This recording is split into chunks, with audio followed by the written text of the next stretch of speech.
Thank all of you for your work on this. Millions of Americans fly every day, and they're very dependent on what's happening with TSA and the security and what y'all are also bringing to the table, both from whistleblowing and from doing basic inspections. So I appreciate what you're doing to be able to help out the American people on this. It's extremely important. Let me run through just a couple different questions here. Mr. Roth, you had in your testimony that you repeatedly found that human error, often a simple failure to follow protocol, poses significant vulnerabilities. What do you attribute that to? Is that systemic? Is that training? Is that management? Is that morale? Where's that coming from? I would say it's all of the above, Senator. I mean, I think it does involve training. It does involve morale. It does involve management. You have an enormously large distributed workforce. But you're right. It is one of these things that you have to follow the SOP every time. If you don't, that is where we find the vulnerabilities. Okay, so there's all kinds of accountability built in the system for time. And efficiency, you were talking about that before. So if you go past 5 minutes in pre-check or past 20 minutes in the regular line, there's all kinds of accountability. Is there the same kind of accountability structure built in for someone that's not following protocol? I'm not aware of that. I'll leave it to the other witnesses. Have other folks seen that? Or has the standard really become a time-based standard at this point? It is a time-based standard, but if our TSOs don't follow SOP, the agency treats that as a conduct issue versus a performance issue, which again impacts the morale. Sure. And TSA agents and what's happening in the Department of Homeland Security on the whole has just been terrible morale on the whole. These are great folks, and the people that I travel back and forth with in Oklahoma City, where I catch a flight every single week, are terrific folks. And extremely friendly, very engaged. They understand the value of what's going on. They're great folks, but the morale seems to continue to come in time and time again bad. That doesn't help us as the traveling public. Let me go through a couple things here as well. Mr. Roth, also there have been ongoing issues with procurement. With TSA, both getting equipment that's outdated, getting the wrong equipment, getting too much equipment that's stored in a warehouse, and this has been an ongoing problem. Is it getting better? It's hard to determine that at this point. Certainly the kinds of work that we've been doing shows that this is a continual problem. We just did a report, for example, with regard to TSA maintenance contracts, where it's about a $1.2 billion set of contracts over a course of 4 years, in which TSA doesn't have the ability to understand whether or not routine maintenance is in fact being performed or whether they're being billed for things that actually occurred. So basic sustainment. Correct. Okay. So what's happening on the procurement side? Because there are lots of folks that are vendors that are rushing into this space now because they know there's a very large market when something is purchased. Is there a good standard of improvement there to say this piece of equipment is 2% better? Is that enough to be a multi-million to multi-billion-dollar contract? How are the standards for procurement coming out to try to increase our effectiveness?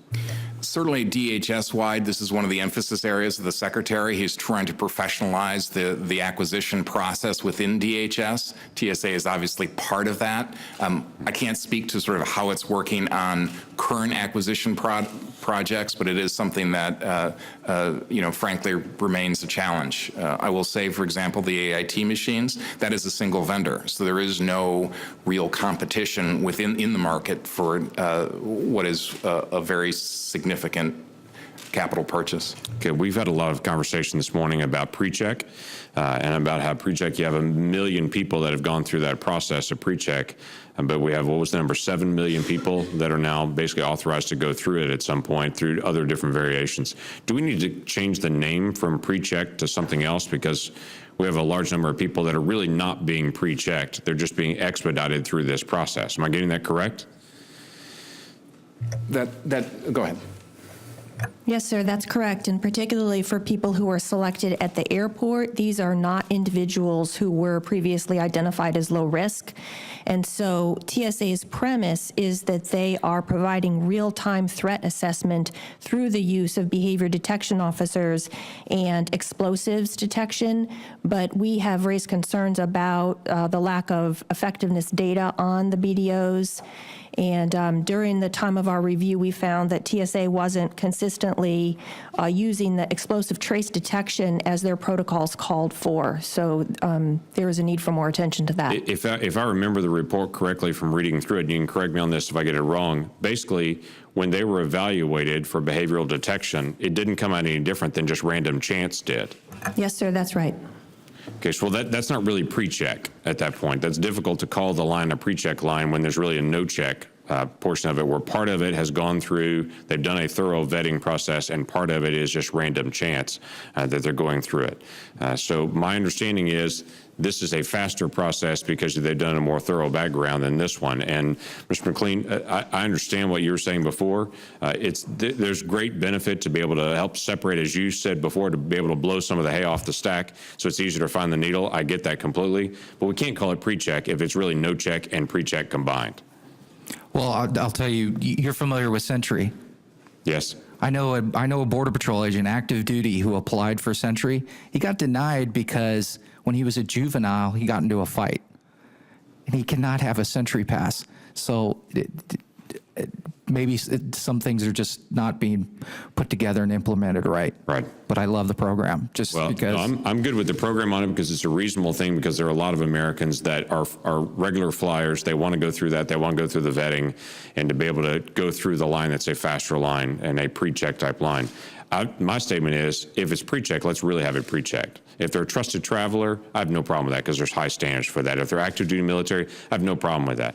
But if we've got folks that are just randomly coming to the airport and they say, yeah, you don't look like a terrorist, so I'm going to put you over there, that's not really pre-check at that point. We have another line for that, and we need to be able to evaluate that as well. There are 73 people, and I know others have already talked about this as well, 73 folks that the IG reported that where their code was related to terrorism. I would assume that means they're on the no-fly list. That these are individuals that TSA had allowed to go through the system as employees kind of behind the perimeter there. They would not be necessarily be on the no-fly list. The tied list is a very sort of broad list of terrorist identities, some of which is verified and some of which is not verified. The no-fly list is a subsection of that tied list. Of that larger list. Yes. That's going to be corrected where there's access now, and how quickly can that be corrected where that record can be tied into TSA, and so they can have access to be able to look at both?